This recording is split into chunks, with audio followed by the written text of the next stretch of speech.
knowing the tools and knowing the things that you need to go through to get that and to be set up, you know, and the power of being able to tell your story and be authentic. People are tired of people masking up things. Yeah, we've been masked. I see the plug. We've been putting on these emotional masks for so long, and now the physical representation or the manifestation has finally occurred. Now we're masked up, and now we feel comfortable. So that's powerful. Authenticity is such a powerful word when it's exercised versus just when it's just said out loud.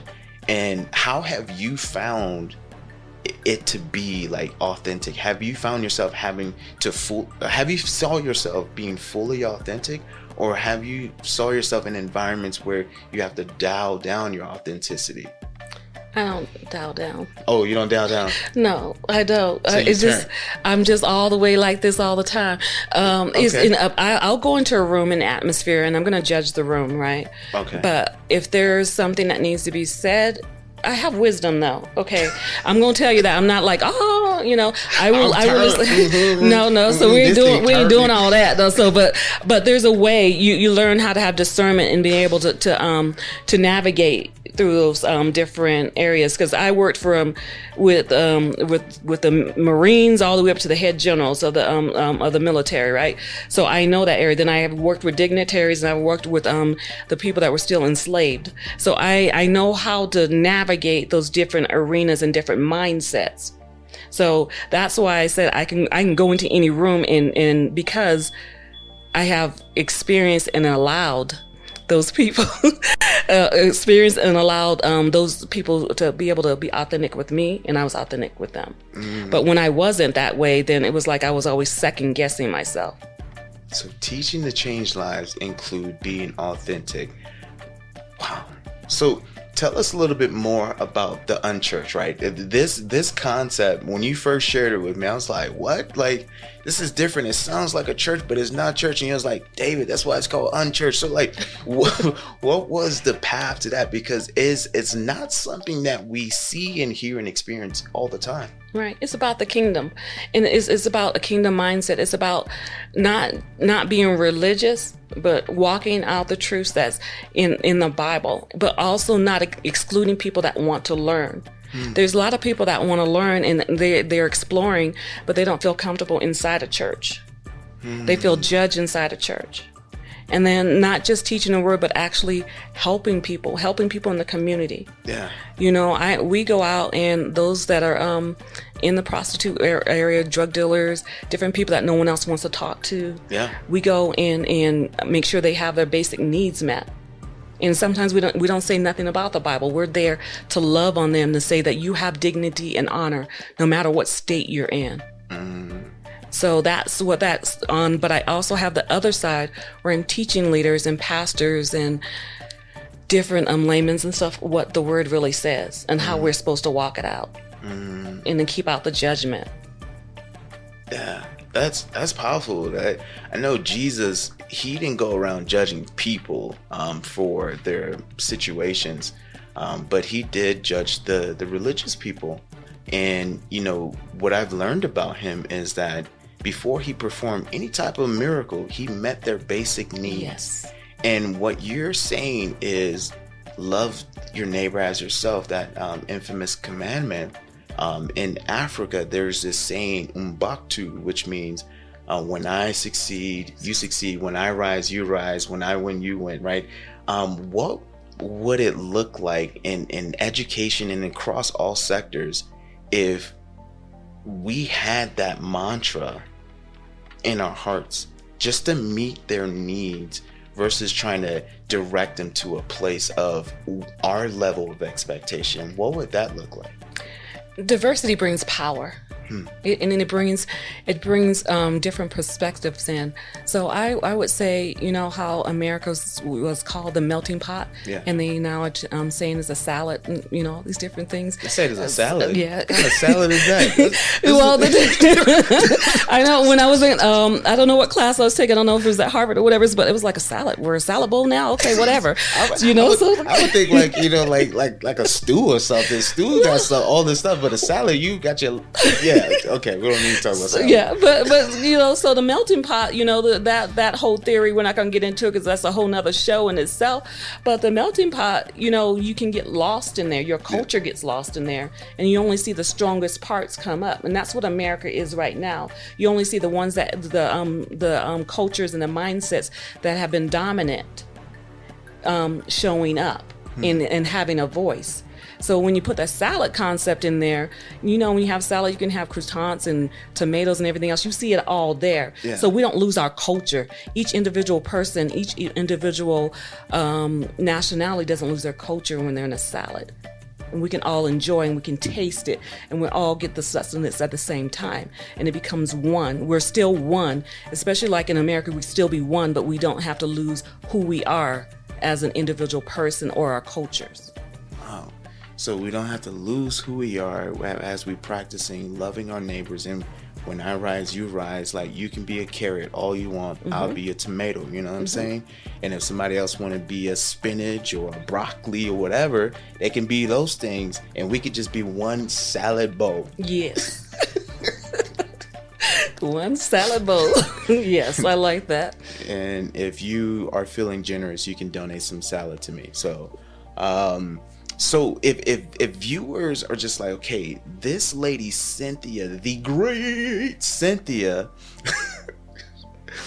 is resonates with me, and I want to connect with her, how would people connect with you, and what platforms can they connect with you in? I have several, but I think if you want to contact me, Cynthia at CC Inc. It's ccink.biz is the best way, because that's connected to everything I do. And we always are looking for people to volunteer with our nonprofit. We do human trafficking awareness. We do walks and all those kind of things. So, but mentorship, what I'm going to be doing this summer, because I have so many, a wait list for grant writing and proposal, I'm going to do doing some beyond the boilerplates to help our community. And I want to help our community to grow and get some of this money. When I was in California, we got millions and millions of dollars. And Colorado's doing so many great things. But if you don't know how to tell your story, you're not going to get the money. So that's what's on my heart right now. But if people need help or want to have that conversation, go ahead and get a hold of me, and we'll try to work that out for them. Okay. Is there anything else that you're working towards and building currently right now? Outside of all, like the only other thing we were doing right now, we're gonna one of the books is gonna turn into a little play, and it's gonna what we're doing is we're gonna have a play that's gonna raise money for a first-time house for men, single men that are raising their children, because they are they're lost. They're no one sees them, but it's growing so much in our state. There's so many single fathers, and they're not treated the same way as single moms with assistance. Yes. So we're in the month of October, that's what we're going to be gearing towards, is helping raise money to have a single father's home, and so that they can also take care of their children, just like the women have the same opportunities. We want to give that to the single dads. Wow, that's incredible. Yeah. Hey, thank you for doing that. Yeah. Wow, is there anything I haven't asked you that you want to share? No, I'm good. You asked some really good questions. Thank you. Yes. Thank you. Thank you so much for joining us, and I'm so grateful to have you. Thank you for saying yes to this. And how did you find out us about it again? My Black Colorado. Oh, okay. Yeah, okay. You were on there asking something. I'm like, who is this guy? And I was looking for like over 6-7 months. I'm like, I'm not going to answer him. I was like, I got to figure him out first. And then the last thing, and it's like, authors. I love authors. I love education. I'm like, okay, that's my area is time. And I said, okay, I watched him long enough, because you want to be connected with people with integrity and like passions. Yeah. Wow. So you never know who's watching you to watch you. That is crazy. That's yes. I'm like, you watched me for that long? Yes. Yes. But I appreciate you Yeah. you practicing your discernment and make sure it was a good fit, because there's a book by Seth Godin talks about marketers, or all marketers are lying, and he talks about worldview. So there's not a lot of people who share our worldview. It's not our job to convince people of our worldview. It's our job to share our worldview, and then if people align with it, then they come alongside. So thank you for practicing your wisdom, and thank you for saying yes to this opportunity. So glad to have you. Thank you, and I can't wait till we collaborate on some other things. Oh, I'm so excited. Yes. I want to do a selfless plug right now. Okay. The reason why we're doing this series is largely because we're actually in the process of building a school. And the goal is the name of it is called Shepherd Revolution Leadership Academy. It's a private K-8 learning community dedicated to leadership, innovation, and entrepreneurship. So like our vision is to nurture healthier families and communities through doing education differently. And we get to do it by transforming the lives of those around us, by challenging them to think deeply, to courageously act and live intentionally. So that is the reason for this series. That is the reason for this podcast. We're building a school. We're going to start in Southeast Colorado Springs. I'm so excited. And we need help. It's nonprofit, so we need volunteers. We need eyes. We need leaders to help make this vision a reality. So I don't know how that will look for your future, my future. But again, I want to share my truth, share my worldview of what we're building in the Southeast. And the vision is for it to be the lighthouse for the rest of the world. Shepherd Revolution Leadership Academy, plug. Awesome.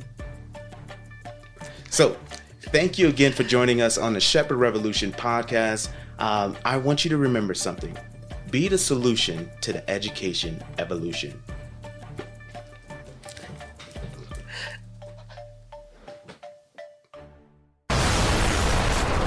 Shepherd, shepherd, shepherd, shepherd, shepherd, shepherd revolution. Shepherd, shepherd, shepherd, shepherd, shepherd, shepherd revolution.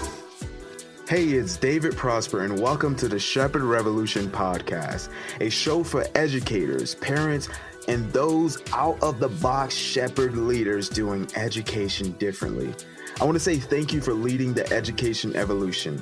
We are bringing practical strategies, systems, and solutions to help you thrive as a revolutionary shepherd. Shepherd, shepherd, shepherd.